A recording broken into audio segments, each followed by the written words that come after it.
Good morning ma'am. Good morning. लगी है। हाँ तो पराबोला सर के वहाँ पढ़ रहे थे ना, तो इसीलिए मैंने एंट्री नहीं दी और बहुत देर से वेटिंग आया था, मैंने छोड़ दिया था बहुत देर तक। फिर सोचा कि अब हटा ही दे, बिकॉज वेटिंग में उससे अच्छा है। Good morning ma'am.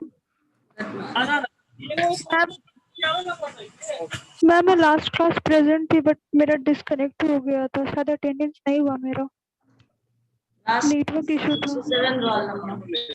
Yes ma'am.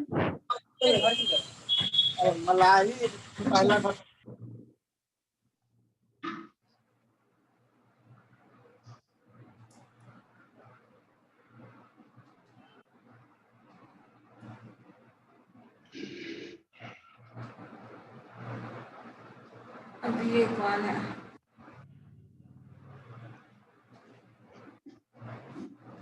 मुस्कान। आपके क्लास में कोई मुस्कान भी है क्या? Yes ma'am, role number 30। दो गो है मैम। फिर से साइन इन भी करते हैं तो नहीं आता है क्या? मैम पिछले क्लास से मेरा भी नहीं बना था, रोल नंबर 9। लेकिन फिर अक्सर बहुत सारे लोग बाद में वो होते हैं, रिकनेक्ट नहीं कर पाते हो क्योंकि रिकनेक्ट करते ही नहीं होगे तुम लोग। ट्राई करते होंगे तब तो। मीटिंग ही एंड हो जाती है। मुस्कान का नहीं ज्वाइन हो। अभी सबकी आवाज आ रही थी, अब मुझे बताओ which one is the best measure of dispersion? Standard deviation. Standard deviation. Why?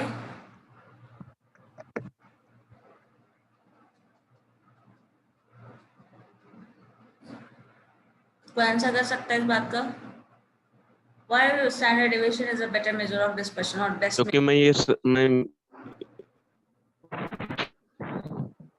क्योंकि मैम ये सब कुछ को इन्वॉल्व करता है, टोटल नंबर भी, ज्यादा नंबर भी इन्वॉल्व करता है, सटीक आंसर भी देता है, ज्यादा छोड़ता नहीं, जिसे कि रेंज में हो जाता था सिर्फ 2 को कैलकुलेट करता था, एक लोअर मीडियम एक हायर सबसे। क्वार्टाइल डेविएशन में और 50% डेटा इस्तेमाल करते हैं, इसमें हम ऑल ऑफ द 50% डेटा, लेकिन ऑब्जर्वेशन, इसमें मैम टोटल ऑल ऑफ करते हैं मैम। हाँ टोटल ऑब्जर्वेशन का यूज करते हैं। It is based on all observation, it is rigidly defined, इसका फिक्स मैथमेटिकल डेफिनेशन है, जिसमें कोई भी कॉम्प्लिकेशन नहीं है। और उसके बाद easy to understand and calculate, क्योंकि मॉड वाला बात सबको समझ में नहीं आता, बट स्क्वायरिंग करना लगभग सबको समझ में आ जाता है ना। मीन डेविएशन में हम मॉड लेते हैं, तो मॉड के केस में क्या होता है, पॉजिटिव होगा नेगेटिव होगा, केसेस अराइज होते हैं जो मैथमेटिकल पर्सन को तो समझना आसान है, बट नॉन मैथमेटिकल पर्सन को समझना मुश्किल है। तो इसलिए और इनफैक्ट ये भी बोल सकते हो, अगर आंसर देना हो तो स्टैंडर्ड डेविएशन है वो सारा क्राइटेरिया फुलफिल करता है आइडियल मेजर ऑफ डिस्पर्शन का, इसलिए it is a best measure of dispersion. ठीक है,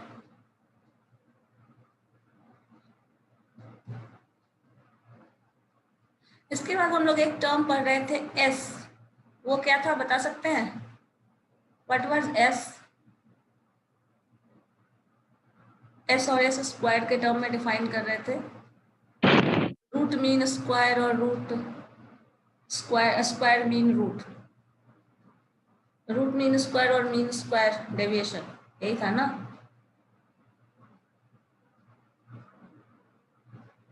बता सकते हो एस का फॉर्मूला क्या था?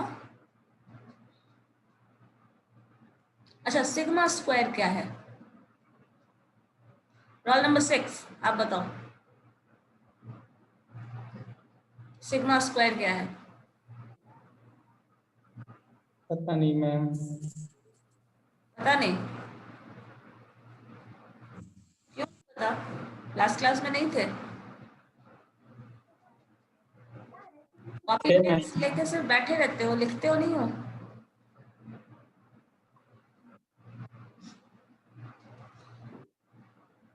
हाँ, रोल नंबर 43 आप बताइए तो, व्हाट इज सिग्मा स्क्वायर? चलिए बताइए।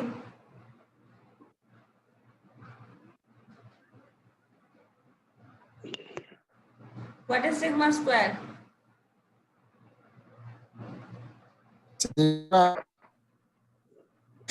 कर लिया है। ये बता रहे हैं।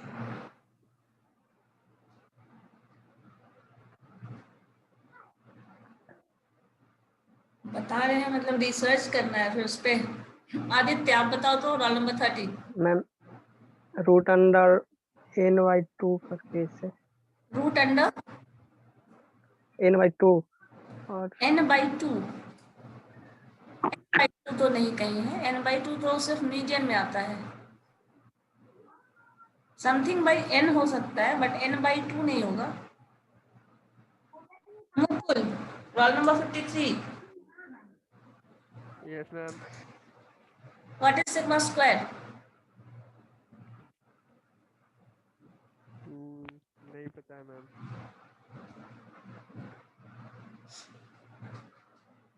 अब लग रहा है ना आप लोग सब रिसर्च कर रहे हो। इनोवेटिव माइंड्स, और कुछ नया आंसर आने वाला है।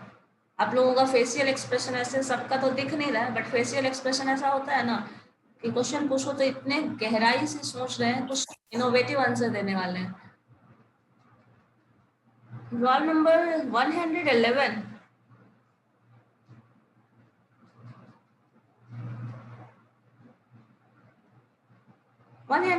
आपके क्लास में है BBM?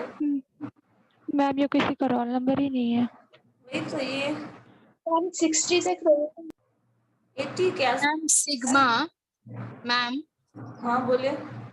Ma'am sigma xi minus u का square. Sigma xi minus xi minus u का स्क्वायर। xi में से u क्यों घटाएंगे हम? Ma'am xi minus x bar का स्क्वायर होगा मैम, डिवाइड करेंगे n से। n से डिवाइड करेंगे। रूट अंडर होगा। Root under ma'am root under हट n जाएगा ना, into sigma root square under बोला हट मैंने। जाएगा मैम। सिग्मा स्क्वायर है। यस यस राज आप बीबीएम के हो? बीसीए का है मैम, एक्स आ रहा है। बीबीएम में थे हाँ 83 को बीसीए के ही बच्चे। है, तो फिर ये अभी क्यों ज्वाइन किया? इनका तो कोई और क्लास होगा ना। क्वांटिटेटिव एप्टीट्यूड भी पढ़ने का मन होगा, रहने दीजिए।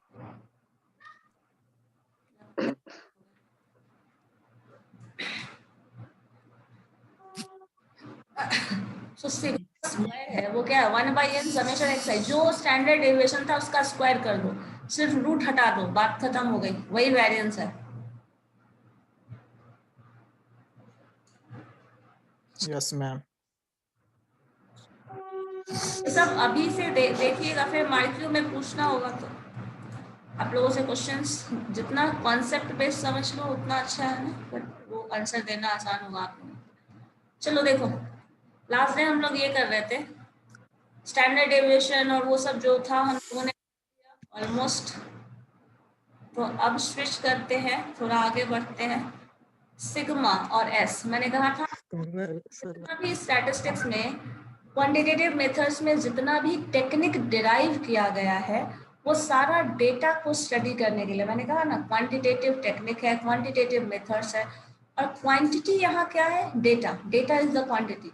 सो उस क्वांटिटीज को स्टडी करने के लिए हम लोग अलग अलग टेक्निक यूज कर रहे हैं। जहां हम लोग कुछ भी नहीं निकाल पाते थे, कोई भी इंफॉर्मेशन हमें नहीं मिलता था, वहां हम इंफॉर्मेशन एक्सट्रैक्ट करने के लिए अलग अलग तरीका इस्तेमाल कर रहे हैं। जो मेजर ऑफ सेंट्रल टेंडेंसी है वो इंफॉर्मेशन एक्सट्रैक्ट करने का एक तरीका है। वेरिएंस, स्टैंडर्ड डेविएशन, जितने भी फॉर्मूला जो आप पढ़े हो, सारा का सारा इंफॉर्मेशन एक्सट्रैक्ट करने का एक तरीका है। उसी में वेरिएंस को हम, ये फॉर्मूला वेरिएंस का होगा अगर यहाँ पे x बार रिप्लेस कर दोगे, और इसी में अगर a रिप्लेस कर रहे हैं तो ये s स्क्वायर बोल रहे हैं, जिसे हम रूट मीन स्क्वायर बोल रहे हैं। ठीक है, मीन स्क्वायर डेविएशन। रूट अगर अंडर रूट आ जाएगा तो रूट मीन स्क्वायर, और अगर स्क्वायर है तो मीन स्क्वायर डेविएशन। ठीक है, अब इसी में हम लोग रिलेशन देख रहे हैं। अगर हम a रखते हैं यहाँ पे तो क्या चेंजेस आता है, और इसी को अगर हम x बार रिप्लेस कर देते हैं तब क्या चेंजेस आता है।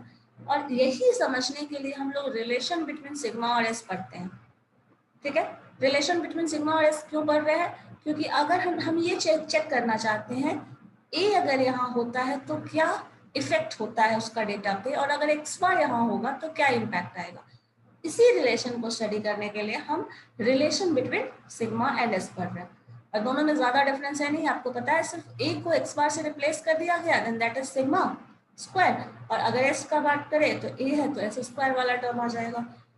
अब देखिए इस टर्म में हम 1/n summation F I X I minus A का होल स्क्वायर कर रहे हैं, इसी टर्म में हम एक्स बार को सब्सट्रैक्ट कर रहे हैं और एक्स बार को ऐड कर रहे हैं, और ये हम मैथमेटिकली कर सकते हैं, क्योंकि कोई भी अमाउंट, मान लो एक्स बार का वैल्यू कुछ 30 होगा, 30 जोड़ दो और घटा दो, उससे इफेक्ट तो पूरे वैल्यू पे कुछ नहीं आएगा, सिर्फ हमारा कैलकुलेशन हमें देखना है कि क्या इम्पैक्ट है, तो हम बस उसका मैथमेटिकल कैलकुलेशन करके चेक कर रहे हैं। तो ये चीज यहाँ पे करने पे, माइनस और प्लस ऐड करने पे मैथमेटिकली इस इक्वेशन पे कोई इम्पैक्ट नहीं आएगा, सो हम करके देख सकते हैं। इसी चीज के लिए अब देखो इस पूरे कन्फिग्रेशन को ए टर्म और इस पूरे टर्म को बी टर्म कंसिडर कर लिया, एक्स आई माइनस एक्स बार को ए और एक्स बार माइनस ए को हम बी कंसिडर कर रहे हैं। तो suppose this term is a and this term is b, अब ए प्लस बी का होल स्क्वायर के ब्रेक कर सकते हैं ऐसे हम, तो this is what a square plus B square plus 2ab, ठीक है, ए स्क्वायर बी स्क्वायर और 2ab ब्रेक कर दिया सिर्फ इतने टर्म को। जब इतना को हम ब्रेक कर रहे हैं तो हमें ये टर्म मिल गया। अब इसी में फिर हमारे पास ये टर्म ऑलरेडी है बाहर, तो इससे हम मल्टीप्लाई कर सकते हैं, क्योंकि ये टर्म तो सबके साथ मल्टीप्लाई होगा। तो जब हम इसे मल्टीप्लाई कर रहे हैं तो ये टर्म आ रहा है first 1/n summation F I X I minus x bar, और ये फॉर्मूला है वेरिएंस का। इधर देखो एक्स आई माइनस ए का स्क्वायर है and this is a constant. आपको पता है एक्स बार जब भी आएगा तो कोई मैथमेटिकल वैल्यू आएगा, ए जब भी होगा तो आपने एक कांस्टेंट आर्बिट्रेरी कांस्टेंट लिया है, मान लो उसका कोई भी वैल्यू होगा 50 30 80 कुछ भी वैल्यू हो सकता है। सो ये दोनों जो डिफरेंस होगा that is also a constant, और जब भी कांस्टेंट टर्म होता है तो उस पर समेशन अप्लाई नहीं होता, ठीक है। और एक बार मैं आपको फिर से याद दिला दूं, इस टर्म को हमेशा समेशन बोलना है, इस टर्म को सिग्मा मत बोलना, अब मत बोलना, because this term is known as sigma. आप इसको समेशन बोलना, नहीं तो वो कंफ्यूजन क्रिएट करेगा, आप सिग्मा बोल रहे हो या समेशन बोल रहे हो। Summation is this term, this is sum of term, sum of n numbers, और ये जो है वो सिग्मा है, ठीक है। तो सिग्मा अब आपके लिए अगर वर्ड आना चाहिए किसी के लिए तो इसके लिए आना चाहिए, तो ये लैटिन लेटर है, इसका नाम सिर्फ सिग्मा ही है। आप इसको समेशन बोल सकते हो लेकिन इसको समेशन नहीं बोल सकते, तो ये चीज ध्यान में रखिएगा। अब आपको दोनों यूज करना है, जब दोनों यूज करना है, एक ही यूज कर रहे थे अब तक जो था ना, आप सिर्फ इस टर्म को समेशन यूज कर रहे थे, तो इस टर्म का मतलब कंफ्यूजन होने का चांसेस खत्म था। अब यहाँ पे सिग्मा भी यूज करने वाले हैं, समेशन भी यूज करने वाले हैं, तो सिग्मा ही बोलिएगा इसको और इसको समेशन बोलिएगा हर जगह। तो संदीप कुछ मैम इसका सेकेंड स्टेप नहीं है मैम, ये स्टेप, यस, इसमें इसको ब्रेक करो ना। ए टर्म, सपोज इस पूरे टर्म को हम ए मान रहे हैं और इसको बी मान रहे हैं, तो ए प्लस बी का होल स्क्वायर बताओ क्या होता है, A square, yes ma'am, A square plus B square plus 2ab, वही चीज लिखा हुआ है। लेकिन इसमें ए स्क्वायर के लिए तो ये टर्म लेना पड़ेगा ना, एक्स आई इस पूरे सेट को ए मान रहा है, जैसे इसको हम ऐसे कर रहे हैं, मान लीजिए हमारे पास है ना दो टर्म, यस मैम, माइनस ए एक्स आई में से हम एक्स वाई माइनस ए, हमारे पास ये टर्म पहले से था, ठीक है। अब इस टर्म में हम क्या करें, इसका स्क्वायर था, इस टर्म में हम क्या किए, x I minus x bar, ये अपनी मर्जी से हम घटा दे रहे हैं और इसमें यही चीज अपनी मर्जी से जोड़ दे रहे हैं, और इसका तो कोई इम्पैक्ट आता ही नहीं है। तो घटा देंगे तो सिर्फ ये बचेगा ना, एक्स आई माइनस ए, वहाँ पे तो चेंज हो जा रहा है मैम। नहीं, तो इसको, इसमें क्या कर रहे हैं ना, इसको एक सिंगल टर्म मान रहे हैं, ये जब घटाओगे ना तो पता है आपको एक्स आई को ऑब्जर्वेशन है, ये मीन है उसमें से, इस टर्म को आप घटा सकते हैं ना, वैल्यू मिलेगा ना इसका, तो इस टर्म नंबर मान लिए, मान लो ए मान लिए, इसको बी मान लिए, इस इतने टर्म को। अब ए प्लस बी का होल स्क्वायर अब इस पे लगा रहे हैं, ये ऐसे किया गया है। अब इसका क्या होगा, ए स्क्वायर, समझ गया मैं, समझ गया, वही किया हुआ है, और प्लस 2ab, ठीक है, इसी पे ब्रेक किया हुआ है। और वो रिलेशन डिफाइन करने के लिए बस ऐसा किया गया है। क्योंकि आपको ये भी टर्म मिल जा रहा है और ये भी टर्म मिल जा रहा है। अब रिलेशन डिफाइन करने के लिए ये जो किया गया है वो रिलेशन डिफाइन करने के लिए किया गया है। मैंने कहा ना आपको सिर्फ इस टर्म इफेक्ट देखना है, ए अगर होगा तो क्या रिजल्ट आएगा, एक्स बार होगा तो क्या रिजल्ट आएगा, इसलिए ये चेक करना है। तो ये इतना कर दिया। अब देखो ये टर्म समेशन अप्लाई होगा, कांस्टेंट पे है नहीं, तो हमारे पास ये इतना टर्म है। Sum of F I is equal to, आपको पता है this is N and this is also N, N N cancel, बचा इतना टर्म। ये टर्म जो है, ये टर्म जो है वो 0 हो जाता है। शायद आपको याद नहीं हो, रुकिए मैं बता देती हूँ। ये वाला पोर्शन देखना, यहाँ summation F I X I minus x bar, ये जो टर्म है ना, ये टर्म याद कर लीजिए कहीं भी होगा। मैंने हम लोगों ने प्रॉपर्टी में पढ़ा था, प्रॉपर्टी ऑफ अर्थमेटिक मीन में, sum of deviation from mean is equal to 0 पढ़े थे प्रॉपर्टीज ऑफ मीन में। इसलिए ये टर्म 0 होता है। कैसे होता है प्रूफ करके बता देते हैं, एक बार देख लो। Summation F I X I minus x bar, ये जो है दिस इज ऑलवेज 0।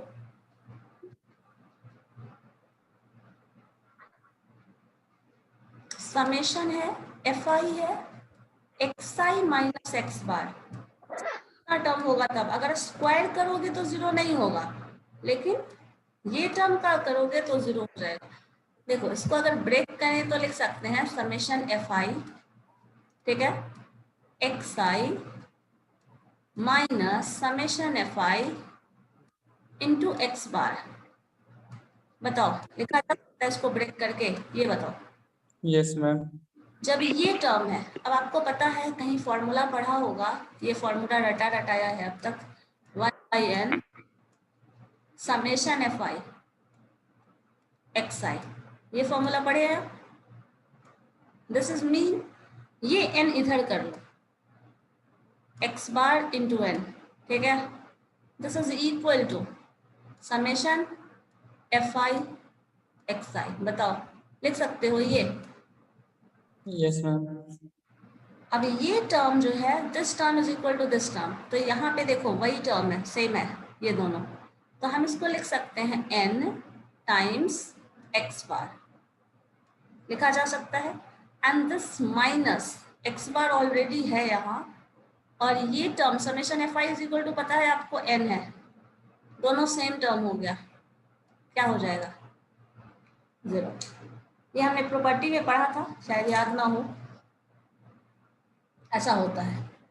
तो कहीं भी अगर ये टर्म लिखा मिल जाए ना, कहीं भी लिखा मिल जाए, बिना कुछ सोचे समझे, आपको इतना प्रूफ करने का जरूरत नहीं है, आप लिख दो directly that is equal to 0। Sum of deviation from mean हमेशा 0 होता है, तो ये टर्म जो है वो 0 हो जाएगा। तो इसके अकॉर्डिंग अगर हम देखें तो ये जो वैल्यू है, this term is equal to 0। अब यहाँ से देखो, ये टर्म को आप सिग्मा स्क्वायर लिख सकते हो, यहाँ से एस स्क्वायर था, S square is equal to sigma square plus X bar minus A का होल स्क्वायर। ये टर्म चूंकि कैंसिल हो गया तो ये इतना आता है। मतलब अगर सिग्मा एस स्क्वायर हम देखें तो एस स्क्वायर जो है that is equal to sigma square plus some constant. तो एस स्क्वायर हमेशा जो है वो लार्जर होगा as compare to sigma square, हमेशा। लेकिन अगर एक्स बार और ए दोनों मान लो इक्वल हो, आपने जो ए लिया था वही अगर एक्स बार हो, तो x bar minus x bar, ये जो टर्म है वो क्या हो जाएगा 0। एक्स बार और ए, आप मान लो गलती से आप कुछ ए जो ले रहे थे वो 0 हो जाए, तो क्या होगा, एक्स बार और ए है वो क्या हो जाएगा, मतलब एक्स बार जो आप ए जो टर्म ले रहे थे वो अगर एक्स बार से ही रिप्लेस हो जाए, मतलब मीन से ही रिप्लेस हो जाए, तो ये जो टर्म है वो 0 हो जाएगा। और अगर ये टर्म 0 हो जाएगा तो फिर सिग्मा स्क्वायर और एस स्क्वायर बराबर हो जाएगा। लेकिन अगर ये टर्म डिफरेंस जो है ये पॉजिटिव कुछ कम हो, कुछ कांस्टेंट हो, तो S square is always greater than sigma square, ठीक है। So mean square is always greater than sigma square. Greater than और equal to बोल सकते हैं। Equal to तब होगा when x bar is equal to a. Otherwise s square is greater than sigma square. और ये कह सकते हैं s square जो है, sigma square is the minimum value of s square. क्योंकि ये टर्म जब 0 हो जाए तो सिग्मा स्क्वायर आएगा, तो sigma square is the minimum value of S square. ठीक है, सो ये रिलेशन है एस और सिग्मा का। देखो लिखा भी है यहाँ, variance is the minimum value of mean square deviation. Mean square deviation, variance, variance क्या था, स्क्वायर वाला। अब इसी को स्टैंडर्ड डेविएशन में बोल दे तो standard deviation is the minimum value of root mean square, मतलब इसी का अंडर रूट कर लो, वही चीज आ जाएगा। ठीक है, क्लियर है ये? सिग्मा और एस का रिलेशन क्लियर है, हाँ या ना? से यस और नो? नहीं, सोच में पड़ गए।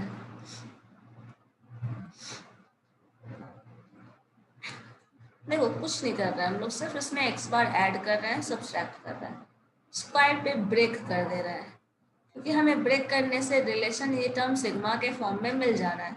अब सिग्मा स्क्वायर ये है, एस स्क्वायर का वैल्यू सिग्मा स्क्वायर में कुछ जोड़ोगे तब एस स्क्वायर आएगा, तो ऑब्वियस सी बात है एस स्क्वायर जो है वो बड़ा टर्म होगा, क्योंकि आप इसमें कुछ जोड़ रहे हैं, सिग्मा स्क्वायर में कुछ जोड़ रहे हैं, तब एस स्क्वायर आ रहा है। ठीक है, तो कौन सा बड़ा होगा, एस स्क्वायर है वो बड़ा होगा, सिग्मा स्क्वायर है वो छोटा होगा, तभी तो इसमें कुछ ऐड करने पे ये टर्म आ रहा है। यही है ना, तो यही चीज बताना है। और अगर मान लो ये टर्म जो आप ऐड कर रहे हो, जीरो ऐड कर रहे हो, तो जीरो ऐड करोगे तो क्या होगा, सिग्मा स्क्वायर और एस स्क्वायर बराबर हो जाएगा।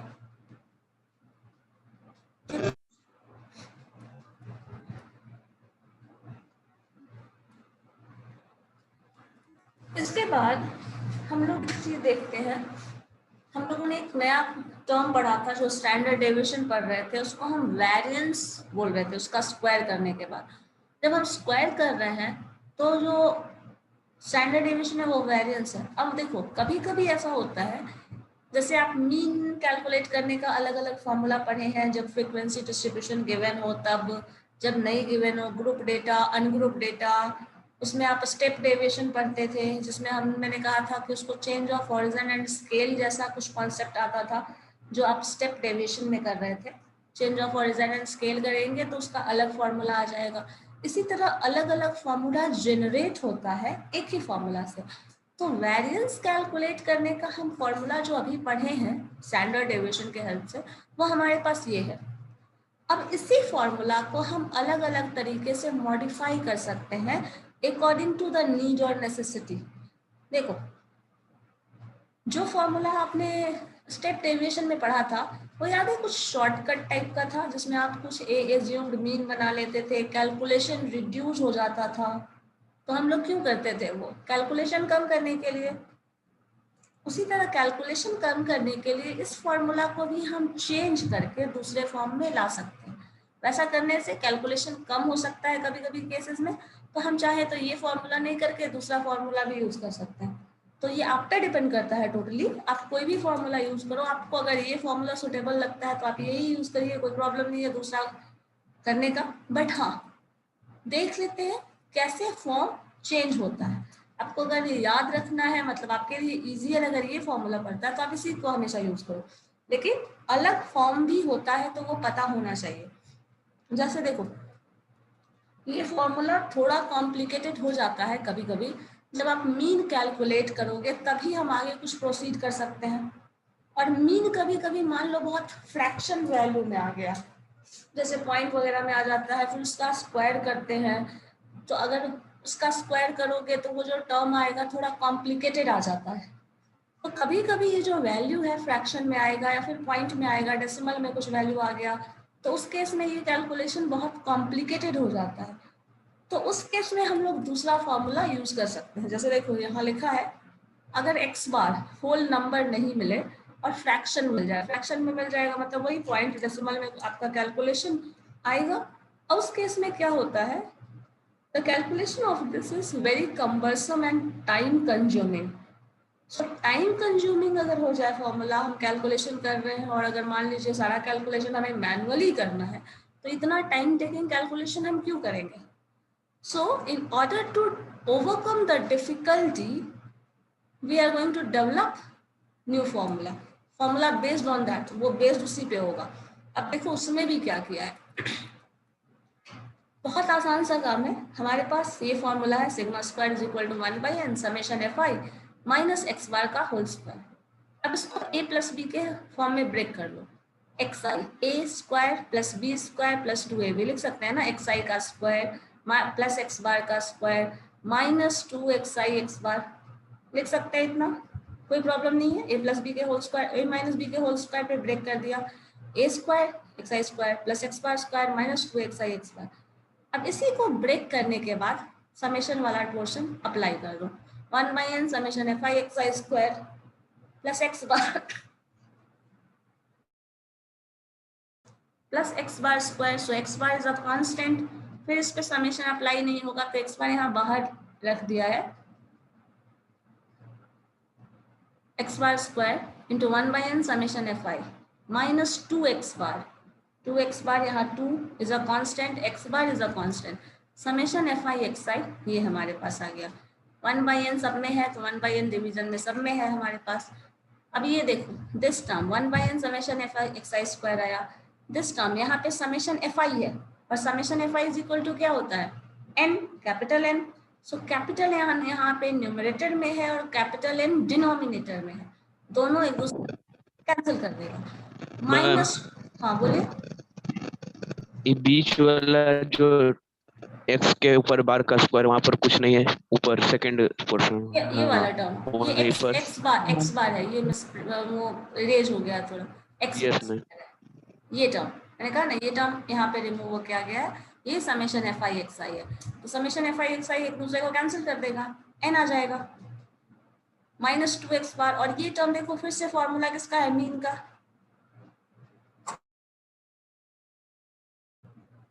ये जो फॉर्मूला है किसका है, मीन का है ना, 1/n समेशन fi xi।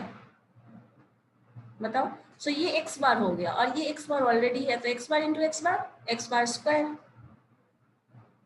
है ना। तो यहाँ पे देखिए माइनस 2x बार स्क्वायर है और यहाँ प्लस एक्स बार स्क्वायर है, तो ये दो माइनस में है एक प्लस में है, क्या हो जाएगा, एक माइनस में आ जाएगा हमारे पास, -2 + 1 क्या होता है, -1। तो 1/n summation fi xi square minus x bar square, ये फॉर्मूला इस्तेमाल कर सकते हैं। या फिर एक्स बार का फॉर्मूला पता है 1/n समेशन fi xi, इस टर्म का होल स्क्वायर कर लो। ये फॉर्मूला भी यूज हो सकता है फॉर कैलकुलेटिंग वेरिएंस। आप ये वाला भी यूज कर सकते हैं। तीसरा स्टेप समझ में नहीं आया मैम, कौन सा तीसरा स्टेप का जो मैम लास्ट में जो है ना मैम, हाँ तो बता देते हैं, माइनस एक्स बार एक्स स्क्वायर जो हुआ, स्क्वायर कहाँ से आ गया मैम, बता रहे देखो हमारे पास fi ठीक है xi माइनस एक्स बार का square, xi minus x bar का स्क्वायर, ठीक है, ये टर्म हमारे पास है, ठीक है। इसको ब्रेक किया, पूरा टर्म अभी मैंने लिखा नहीं है, 1/n है तो मल्टीप्लाई कर लीजिएगा बाद में, xi स्क्वायर हो जाएगा, इसको ब्रेक करो सिर्फ, xi square plus X bar square, ठीक है, और ये टर्म आपका आ जाएगा -2x बार और xi, ये टर्म आ गया, ठीक है। अब इसमें सब में समेशन अप्लाई करना है, तो सब में समेशन अप्लाई करोगे, सब में fi अप्लाई करोगे, हम यहाँ लिख देते हैं ये टर्म और ये टर्म, फिर आपके पास 1/n भी है सब में, ठीक है। अब यहाँ देखो क्या लिखोगे, 1/n समेशन fi और xi का स्क्वायर, ये तो वही रहेगा, चेंज नहीं होने वाला, ये plus sine x bar square है, हम सिर्फ एक्स बार लिख दे रहे हैं, और देखो यहीं पे आपको बता दे रहे हैं ये समेशन fi है और ये n है, दोनों कैंसिल हो जाएगा, होगा, चलो कंफ्यूजन है तो समेशन fi है न्यूमरेटर में, एक्स बार पे समेशन अप्लाई नहीं होगा, पता है आपको, because this is a constant, this being divided by n। अब बताओ न्यूमरेटर और डिनोमिनेटर सेम टर्म है, summation fi is equal to n, पता है ना, this term is equal to n, होता है? यस मैम होता है। चलिए 2x बार, अब यहाँ पे समेशन अप्लाई करोगे तो क्या होगा? Summation fi xi by n,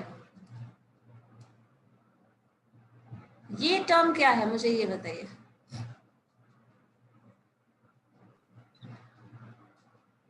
अब मैं बता रही हूँ, देखिए सम ऑफ फ्रीक्वेंसी जो होता है that is equal to capital N।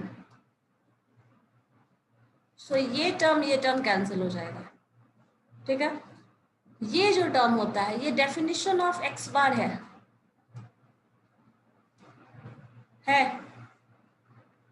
अब अगर ये x बार है तो आपके पास जो टर्म बचा न्यूमरेटर में देखो क्या है, 1/n, हमारे पास 1/n समेशन fi, इसमें तो कोई चेंज ही नहीं आया है, जो टर्म था वही है fi और xi का स्क्वायर, ठीक है। मैम यहाँ पर n क्यों नहीं कट रहा है? इस समेशन ऑफ fi क्योंकि समेशन है ना, यहाँ समेशन fi पे भी है और xi पे भी है, तो यहाँ समेशन वाले कंडीशन में नहीं है ना, यहाँ पे है सम ऑफ fi n होता है, यहाँ पे ये n ऑलरेडी है, तो यहाँ कटने की कंडीशन में है, यहाँ ये कटने की कंडीशन में नहीं है ना। समेशन ऑपरेट करोगे तो यहाँ जोड़ना पड़ेगा, ये नंबर है, ये भी नंबर है, ये फिर देखो जहां भी आई टर्म लिखने का मतलब मैंने आपको पहले लिख रहे थे तो आप लोग बोल रहे थे क्यों लिख रहे हैं, ये आई टर्म यही बता रहा है कि ये चेंज हो रहा है हर वैल्यू पे, x1 x2 x3 x4 change हो रहा है, और जहां चेंजिंग वैल्यू होगा, चेंजिंग वैल्यू को हम वेरिएबल बोलते हैं, और जहां वैल्यू चेंज हो रहा है वहां पे समेशन का काम वही होता है, इस समेशन का काम वही होता है, और जहां वैल्यू चेंज नहीं हो रहा वहां इस समेशन का कोई मतलब नहीं है, वहां ये काम ही नहीं करता, ठीक है। तो यहाँ पे आपके पास आई, ये भी आई है, ये भी आई है, तो आपको इसका इस्तेमाल करना है, यहाँ पे वैसा नहीं है। यहाँ पे मैम हाँ बोलिए। समेशन fi है जो है n से कट जाएगा, और xi के स्क्वायर है उसके पावर n ना हो जाएगा। इसका ऐसे नहीं ना, देखो यहाँ पे पहले x1 को आप x1 स्क्वायर को फ्रीक्वेंसी से मल्टीप्लाई कर रहे हो, फिर ऐड कर रहे हो, कैसे कटेगा? x2 स्क्वायर को आप मल्टीप्लाई कर रहे हो f2 से, फिर ऐड कर रहे हो, कैसे कटेगा? कटेगा बताओ? सब एक जगह जोड़ते तब ना कट जाता, यहाँ मल्टीप्लाई करने के बाद जोड़ा जा रहा है।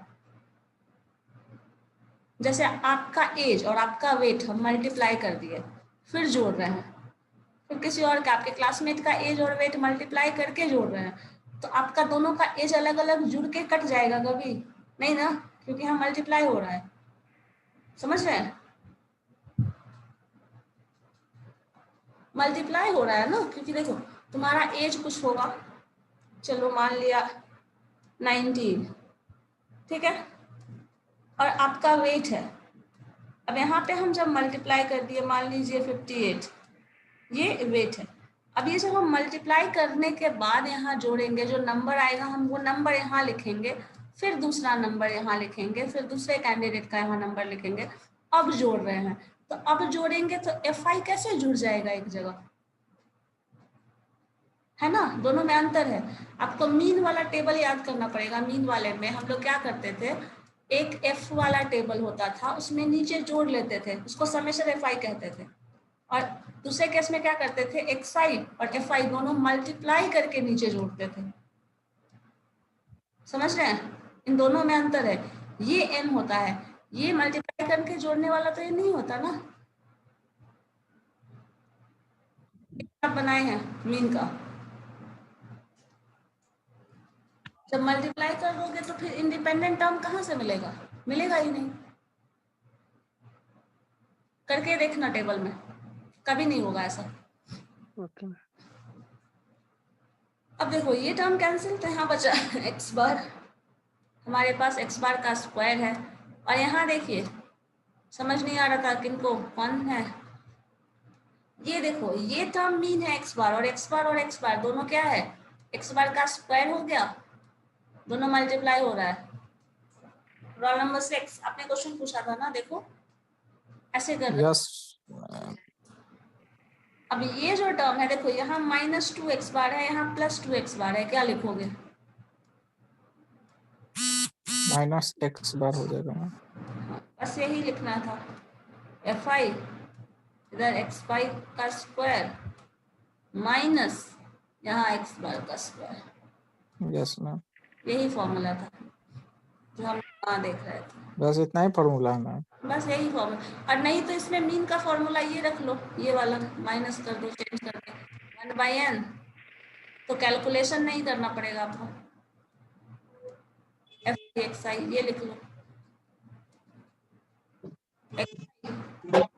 x बार क्यों लिखेंगे, सही लिखेंगे, और इस टर्म का होल स्क्वायर कर देंगे।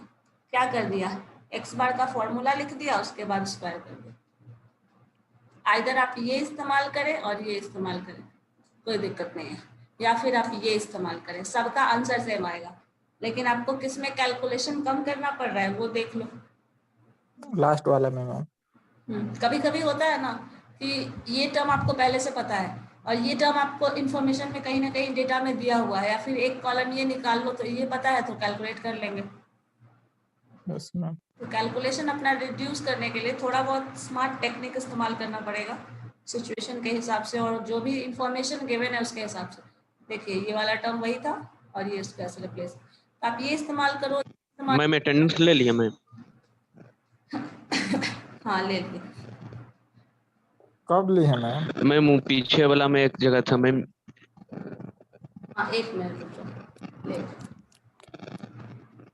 मैम लास्ट क्लास के अटेंडेंस